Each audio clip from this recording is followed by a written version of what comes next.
독보 채널 어린이 친구들 안녕하세요. 우리 친구들을 사랑하는 해피타이거 피거 목사님이에요. 안녕하세요, 목사님. 아주 오랜만에 친구들을 만나 너무나 기쁩니다.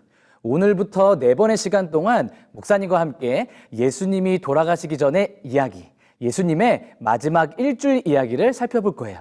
친구들, 일주일의 첫째 날은 무슨 요일일까요? 일주일의 첫째 날은 당연히 일요일이죠. 맞아요. 일요일이에요. 오늘은 특별히 일요일에 일어났던 이야기를 함께 나누겠습니다.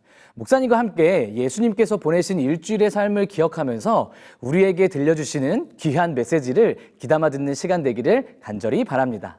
네, 목사님. 예수님께서 돌아가시기 5일 전 일요일에 예수님께서는 어떤 일을 하고 계셨을까요? 예수님께서는 두 제자에게 심부름을 보내십니다. 너희 맞은편 마을로 가라.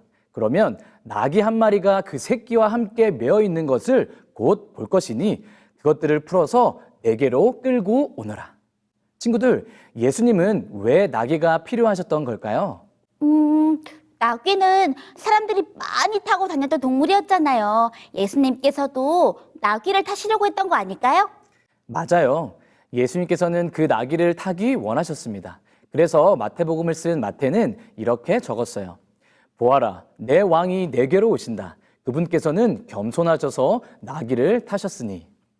유대인의 풍습에 따라 예수님은 친히 나귀를 타시고 우리의 왕이 되시기 위해 예루살렘에 입성하셨어요. 예수님께서는 이전에 단 한 번도 자신을 왕으로 드러낸 적이 없으셨어요. 그래서 많은 백성들은 예수님이 예루살렘을 입성하실 때 호산나, 다윗의 자손을 찬송하리로다 라며 기뻐했습니다. 우와, 왕이 되기 위해 예루살렘 성에 들어가시는 예수님이라니. 얼마나 멋진 모습이었을까요? 소리도 그 장면을 직접 봤다면 정말 기뻤을 것 같아요. 그렇죠. 사실 이 말씀은 예수님께서 탄생하시기 500년 전에 스가랴라는 선지자를 통하여 미리 예언된 일이었고 이제 그 예언에 따라 성취되는 것이었습니다. 함께 스가랴 9장 9절을 읽어볼까요? 시작! 시온에 따라 크게 기뻐할지어다. 예루살렘에 따라 즐거이 부를지어다. 보라, 내 왕이 내게 임하시나니. 그러므로 예수님께서 우리의 왕이 되신다는 사실은 갑자기 일어난 일이 아니라 예수님께서 진정한 메시아임을 증거하는 일이며 약속된 것이었어요. 친구들, 그러므로 예수님께서 생애 마지막 일주일을 보내시면서 제자들과 오늘 우리에게 보여주고 싶은 말씀은 바로 예수님께서 우리의 왕이시라는 것입니다. 로마의 통치 가운데 살아가는 이스라엘 백성들에게 너희의 왕이 되신다고 약속하신 것처럼 오늘 우리도 사단의 통치 아래 살아가지만 죄 많은 이 땅의 삶으로부터 우리를 구원해 주시는 하늘의 왕으로 오시겠다고 미리 보여주신 거예요. 아, 예수님께서는 그 당시의 사람들뿐 아니라 오늘날 성경을 읽고 있는 우리에게도 같은 약속을 하신 거네요. 우리가 그 약속을 꼭 기억하기를 바라면서 말이에요. 맞아요. 그런데 여러분, 그럼에도 불구하고 오늘 예수님을 나의 왕으로 받아들이지 못하는 이유는 예수님이 우리의 왕이라 내가 내 삶의 왕으로 살아가기 때문이에요. 예수님을 믿기는 하지만 왕으로 받아들이지 못한다는 거예요. 목사님이 그림을 보면서 좀 더 자세히 설명해 줄게요. 나의 마음속에 주인은 누구죠? 소리의 마음은 소리 것이니까 당연히 소리 마음의 주인도 소리 아닐까요? 소리 말처럼 바로 나 자신이죠? 내 마음속 의자에는 내가 앉아 있어요. 내 마음이니까요. 그런데 예수님을 왕으로 모시려면 내 마음속 의자에서 우리가 내려와야 해요. 그 자리는 사실 왕이신 예수님 자리거든요. 그 의자에 내가 계속 앉고 싶다면 우리는 예수님이 나의 왕이 아니라 내가 내 삶에서 왕처럼 살아가고 있는 것이랍니다. 그러면 목사님, 우리 마음의 의자에 예수님이 앉아 계신다면 소리의 자리는 없어지는 거잖아요. 그러면 소리는 어디에 있어야 하는 거예요? 소리가 좋은 질문을 해줬어요.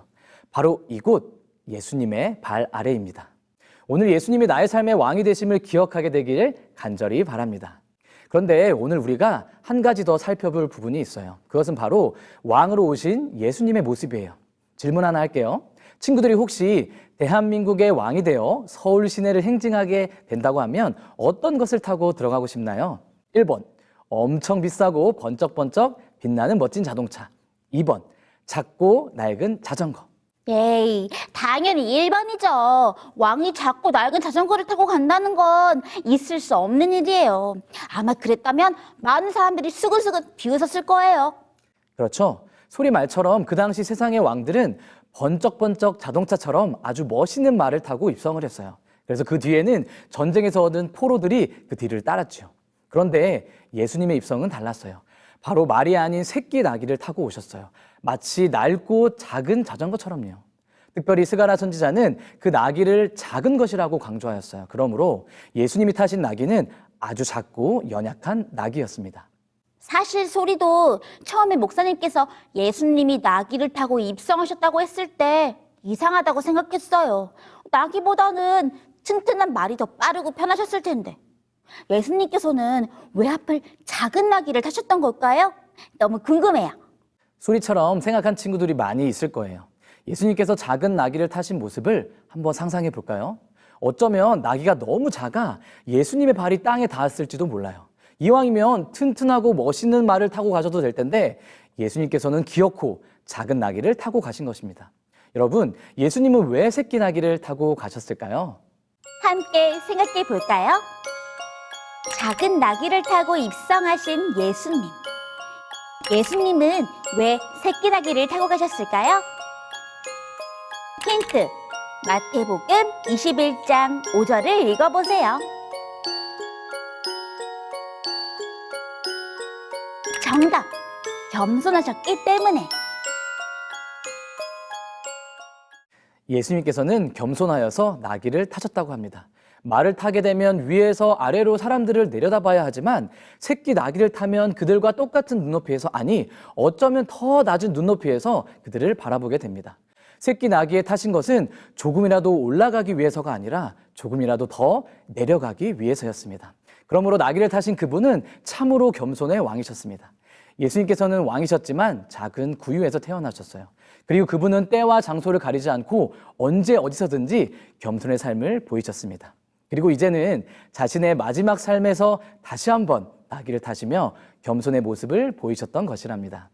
세상의 왕들은 높은 자리에 오르고 명예와 권력을 위하여 자신의 욕심을 채우지만 예수님은 왕위로 오르신 후에 이제 십자가를 세우며 가장 낮은 모습으로 나타나셔서 우리를 구원하신 겁니다. 이것이 바로 세상의 왕과는 다른 왕의 모습인 것입니다.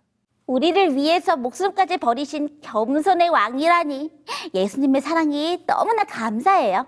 목사님도 소리와 같은 마음이랍니다. 사랑하는 호프 채널 어린이 여러분, 오늘 말씀을 통해 우리 친구들의 삶의 주인이 누구라고 배웠죠? 예수님이야. 내가 왕이 되어 내 마음대로 사는 삶이 아니라 그분이 나의 삶의 왕이 되어 하나님께 영광 돌리는 친구들이 되길 간절히 바랍니다. 그래서 매일 아침 일어나서 그리고 자기 전에 마음속으로 외쳐보세요. 예수님은 나의 왕이십니다.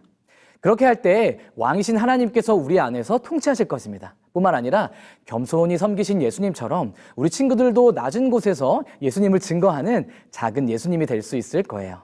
그렇게 되기를 기도하며 말씀을 줄이겠습니다. 안녕.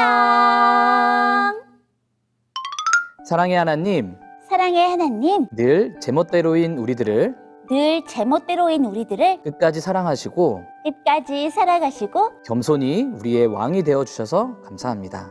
겸손히 우리의 왕이 되어 주셔서 감사합니다. 우리도 매 순간 주님을 우리도 매 순간 주님을 왕으로 고백하며 왕으로 고백하며 겸손히 살아가는 겸손히 살아가는 우리가 되게 하여 주세요. 우리가 되게 하여 주세요. 예수님의 이름으로 기도합니다. 예수님 이름으로 기도합니다. 아멘. 아멘.